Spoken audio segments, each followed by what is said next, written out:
It's important to learn how to do the core breath in different positions, from lying to seated to standing. So I'm going to show you the core breath standing. Starting from a relaxed position, inhale into your diaphragm and exhale and lift from the bottom. So exhale, draw up your perineum. Once you've drawn up your perineum, then draw your belly button in towards your spine. Starting with a neutral spine, so make sure that your perineum is between your ankles, and so not with a pelvic tilt where you're coming back here, so your perineum is not under your ankles, or you can have a pelvic tilt forward, and it's the same problem. So start with, correct your hips, square out your hips. Think of it as a bowl of soup. You don't want the soup spilling out the front. You don't want the soup spilling out the back. You want it to be held stable. Your hip bone should be facing forward.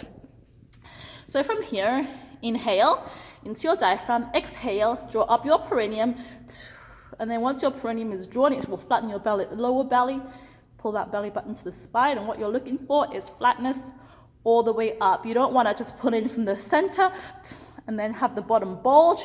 You don't want to just hold the bottom and then have the top come out. So you're looking for a flatness all the way up your abdominal wall. So inhale and relax, exhale.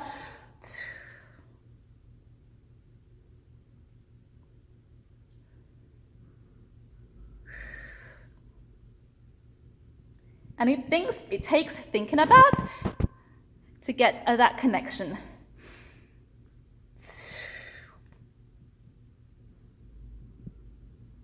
That's what you're going for. You see, this right here is a hernia. I was born with an umbilical hernia. And for that reason, because there's no muscle or fascia across that part, it's not going to draw in. But the muscle and fascia around it draw it, so it reduces. This is basically like my visceral fat bulging through, my abdominal fat bulging through.